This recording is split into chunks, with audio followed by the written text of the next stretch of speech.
आदाब अर्ज़ है। रिपोर्टर्स 21 में आपको खुशामदीद कहते हैं। कराची प्रेस क्लब के स्टूडियो से मैं हूं फारूक समी और आज हमने दावत दी है अपने इस स्टूडियो में असगर उमर साहब को, जो कि सीनियर रिपोर्टर हैं, कोर्ट के कॉरस्पॉन्डेंट हैं एयरवे न्यूज़ से, और इसके साथ साथ इलेक्शन कमीशन पे उनकी खासी ग्रिप है कि इलेक्शन कमीशन में क्या चल रहा है। उनसे बात होगी इस बात पर भी, और इस बात पर भी बात होगी कि इलेक्शन डे में इस दफ़ा क्या प्रोसेस होगा। माजी में RTS बैठा, उसके ऊपर सवालात उठे, फॉर्म 45 के हवाले से बल्दियाती इलेक्शंस के खासा मौमा बना रहा। लेकिन इस साल और इस दफ़ा इलेक्शन 2024 में अगर प्रोसेस तब्दील हुआ है तो वो क्या है, और अब तक इलेक्शन कमीशन की क्या तैयारी है, सारी चीज़ों पर बात करेंगे। बहुत शुक्रिया असगर उमर साहब आपका। असगर उमर साहब, पहले ये बताइएगा हमारे नाजरीन को कि वो लोग जो पहले अभी जो इंतखाबी एक तो तैयारियाँ बता दें कि इंतखाबी तैयारियाँ जो इलेक्शन कमीशन की जानिब से वो कहाँ तक पहुँची, और ये गालिबन आज इलेक्शन मुहिम सियासी जमातों की तरफ से मुकम्मल कर ली जाएगी। जी, इलेक्शन कमीशन की जानिब से जो तैयारियां की गई हैं उसके बारे में इधर ख्याल करने से पहले मैं आपका शुक्रिया अदा करूंगा कि आपने अपने स्टूडियोज़ में मदऊ किया।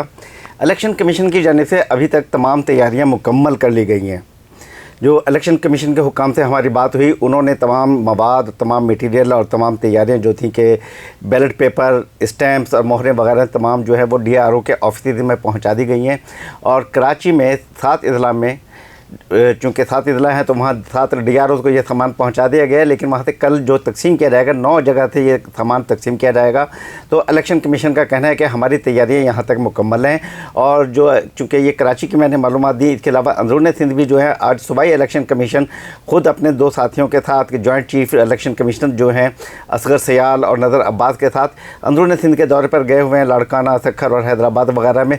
तो उनका कहना है कि हमारी तमाम तर तैयारियाँ मुकम्मल हैं और अब जो मामला है वो DROs, ROs और प्रिजाइडिंग ऑफिसर्स और वोटर के दरमियान जाने वाला है। और आज चूँकि इलेक्शन कमीशन की तमाम तैयारियां मुकम्मल हो चुकी हैं और इसके साथ साथ ही तमाम सियासी पार्टियों की जो है इंतखाबी मुहिम आज रात 12 बजे मुकम्मल हो जाएगा। तो इसका मतलब ये है कि अब सिर्फ जो है मामला प्रिजाइडिंग ऑफिसर और आवाम की शमूलियत का होगा, और ऑफिस में जो तैयारियाँ थी वो तमाम तर मुकम्मल कर ली गई हैं। जी अच्छा, आपने बड़ी अच्छी बात बताई, DROs, ROs, प्रिजाइडिंग अफसर, ये मैकेनिज़्म बताएं, कौन होता है इलेक्शन कमीशन के चेयरमैन, क्या हैं, उसके बाद क्या होता है, ये नीचे तक क्या क्या मैकेनिज़्म जाता है, और लोग जो आपसे वोटिंग के वक्त जो अमला होता है वो क्या होते हैं, कहाँ से लिए जाते हैं, ज़रा इस हवाले से थोड़ा सा। बल्कि हम इसे थोड़ा सा तरतीब को बदल लें, हम इसे उलट सवाल करते हैं कि अवाम जो जाते हैं तो उन्हें पहले जो वास्ता पड़ता है, पहले तो कुछ सियासी जमातों के कैंप्स होते हैं जो उनकी रहनुमाई करते हैं कि उनका वोट कहाँ है। लेकिन इलेक्शन कमीशन ने एक अपनी एप्लीकेशन मुतारिफ़ कराई है कि अगर आप उस पर अपना शनाख्ती कार्ड नंबर भेजेंगे तो आपको पता लग जाएगा कि आपका वोट किस पोलिंग स्टेशन, किस बूथ नंबर पर है और कहाँ है। ये एक बहुत आसानी हो गई। जमघटा, रश और जो सियासी पार्टियों की आवेदश एक दूसरे से होती थी कि हम अच्छी जगह पर कैंप लगाएं और पोलिंग स्टेशन के करीब लगाएं, इस जंग में कुछ कमी आई है। लेकिन अब जैसे ही अंदर जाते हैं तो पोलिंग स्टेशन के वो पोलिंग स्टाफ से आपका वास्ता पड़ता है, और वहाँ पर कुछ सरकारी मुलाजिम होते हैं जो इलेक्शन कमीशन के मातहत काम करते हैं, और कुछ पोलिंग एजेंट्स होते हैं जो सियासी पार्टियों के होते हैं, क्योंकि एक इलेक्शन करवा रहा है इलेक्शन कमिश्नर और उसमें हिस्सा ले रही हैं सियासी जमातें। अब आवाम जो वोटर जाते हैं तो उनका दोनों से बैक वक्त वास्ता पड़ता है। तो जो सरकारी मुलाजमीन होते हैं उनके पास इंतखाबी मामलात होते हैं, बैलेट पेपर होता है, किताबें होती हैं, वो आपके शनाख्ती कार्ड चेक करते हैं और वो इसके साथ साथ ही इन्फॉर्म करते हैं पोलिंग एजेंट्स को। पोलिंग एजेंट्स उसको अपनी लिस्ट में, उनके पास भी चूँकि लिस्टें होती हैं, तो वो उसको चेक करते हैं और उसके बाद ओके करते हैं कि हाँ ये वोटर और ये आदमी सही है। तो उसके बाद वो इसका फ़ैसला करते हैं कि इसे वोट डालने दिया जाए। तो इस तरीके से प्रिजाइडिंग ऑफिसर के पास जाते हैं अवाम, उनको स्याही लगाई जाती है, अनमिट स्याही लगाई जाती है, अपना वोट कास्ट करते हैं, बूथ में जाते हैं, उन्हें प्राइवेसी फराहम की जाती है, और उसके बाद वोटर वहाँ से निकल जाता है। उसे पोलिंग स्टेशन में रुकने की इजाज़त नहीं होती, आगे चले जाते हैं। तो सुबह से शाम तक जितने भी वोटर्स आएंगे, फिर उसकी गिनती 5 बजे के करीब ये इंतखाबी अमल मुकम्मल होगा।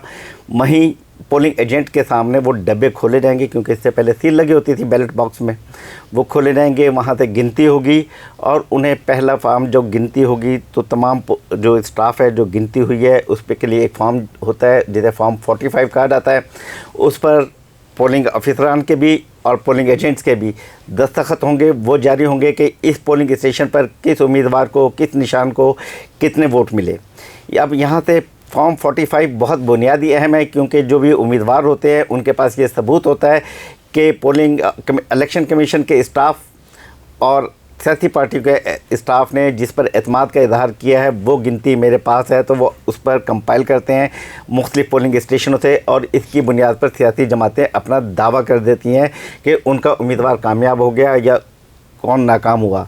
लेकिन इसके बाद भी 5 ऐसे फॉर्म होते हैं जो हातमी मरहला तैयार कि जिसे ऑफिशियली कामयाब उम्मीदवार करार दिया जाए, तो फॉर्म 45, फॉर्म 46, 43, 48 और 49 तक ये एक मुख्तलिफ मराहल होते हैं। लेकिन हम जो मीडिया है उसका हम रिपोर्ट करते हैं 45 की बुनियाद पर कि ये पार्टियां आगे जा रही हैं, क्योंकि बहुत कम रद्दो बदल होता है कि कौन से फॉर्म रिजेक्ट हो गए थे, कौन से इधर रह गए थे, तो वो 1-2% का कुछ चांस होता है। लेकिन ज़्यादातर जो रिज़ल्ट बेस करता है फॉर्म 45 पर करता है, फिर फॉर्म 49 तक जाता है और किसी एक को उम्मीदवार को कामयाब करार दे दिया जाता है। जी। अच्छा, पहले तो ये होता था कि इलेक्शन का जो पोलिंग स्टेशन था वहीं गिनती होती थी, अब भी यही प्रोसेस है? और दूसरा ये सवाल है कि पहले के अमल में और इस दफ़ा कुछ तब्दीली हुई है या नहीं हुई है? देखिए, गिनती का अमल तो वही है कि उसी पोलिंग स्टेशन में गिनती होगी, लेकिन उसके बाद जैसा होगा कि डब्बे जाएंगे डीआरओ ऑफिस, कमिश्नर ऑफिस, जिस पे कुछ सियासी जमातों के रिजर्वेशन भी है कि इंतज़ामिया के हाथ में होंगे, क्योंकि ये सिर्फ निगरान हुकूमत होती है 3 महीने की या 4 महीने की, आपके ज़रा ये तवील हो गई है निगरान गवर्नमेंट। तो लोगों का या सियासी पार्टियों का ख्याल होता है कि जो पुरानी हुकूमत गई होती है उसी के हमायत याफ्ता अफसरान बैठे होते हैं और डीसी वगैरह वही होते हैं, तो कहीं कहीं जानिबदारी का इल्ज़ाम लगता है। लेकिन अभी भी सिलसिला ये है कि वहाँ डीआरओ के ऑफिस आएंगे, डीआरओ ऑफिस से, बल्कि पोलिंग के जहाँ हमारा पोलिंग स्टेशन होगा वहीं से पोलिंग एजेंट्स अपनी अपनी पार्टियों को व्हाट्सएप पे इतला कर देंगे, और इसी तरीके से प्रिजाइडिंग ऑफिसर भी इलेक्शन कमीशन को इतला करेगा। तो हर ज़िले में जितनी भी सीटें हैं हर आरओ की एक स्क्रीन लगाई जाएगी डीआरओ ऑफिस में, या जो उन्होंने अभी डिस्पैच सेंटर मुकर्रर किए हैं कराची के 7 अजला में 9 डिस्पैच सेंटर कायम किए, वहाँ एक स्क्रीन लगाई जाएगी। तो वहाँ फौरी रिज़ल्ट आता रहेगा कि 50 पोलिंग स्टेशन का रिज़ल्ट इतना हो गया है, 60 पोलिंग स्टेशन का रिज़ल्ट इतना हो गया है। लेकिन उसके बाद जो मतलब आप ये कह रहे हैं कि ये एक फ़र्ज़ करें NA-242, NA-250, NA-246 इस ये रिजल्ट लगे हुई शीट के ऊपर लिखा हुआ है कि NA-240 इसके इतने रिज़ल्ट आ गए, NA-250 इसके इतने रिज़ल्ट आ गए, ये डीआरओ ऑफिस में अपडेट होता रहेगा। जी, इस तरह की एक बाल लगी होगी और उस पर बताया जाएगा कि कितने वोट कास्ट हुए थे, इतने पोलिंग स्टेशन हैं, इतने फीमेल और इतने मेल के ये हुए, काउंटिंग हुई है, और वो रिज़ल्ट कितने % वोट अभी तक शुमारी हो चुकी है, उनकी गिनती हो चुकी है। ये तमाम चीज़ें एक स्क्रीन पर आती रहेंगी डीआरओ ऑफिस में। सही, तो ये प्रोसेस होगा। और उसके बाद अच्छा, अब इंतखाबी जो नताइज हैं इसका सिलसिला आना आपके ख्याल में एक्सपेक्टेडली कब से शुरू होगा? जैसे पहले तो ये होता था कि हम देने फील्ड रिपोर्टर्स भी दे रहे होते थे, अब भी देंगे, लेकिन क्या ऐसी कोई खदगन है या नहीं है? और दूसरा ये कि फिर क्या होगा, वो थोड़ा ब्रीफली। देखिए, इलेक्शन कमीशन हमेशा ये पाबंदी लगाता है कि एक मुकर्रर वक्त तकरीबन 6 बजे से पहले, क्योंकि 5 बजे पोलिंग रुक जाती है, गिनती का अमल शुरू हो जाता है, तो 6 बजे से पहले इलेक्शन नताइज का ऐलान ना किया जाए।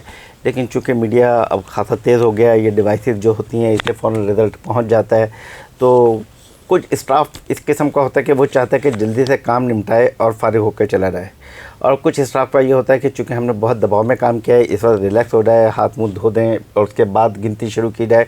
तो इस तरह का एक प्रोसेस होता है जिसमें रिज़ल्ट आने में कम से कम 1 घंटा लगता है। तो इलेक्शन कमीशन उसके ऑफिशियली उनका कहना है कि 6 बजे से पहले नताइज को नशर ना किया जाए, लेकिन सियासी पार्टियों की जानिब से और मीडिया की अपनी कोशिशों से ये नताइज पहले आना शुरू हो जाते हैं।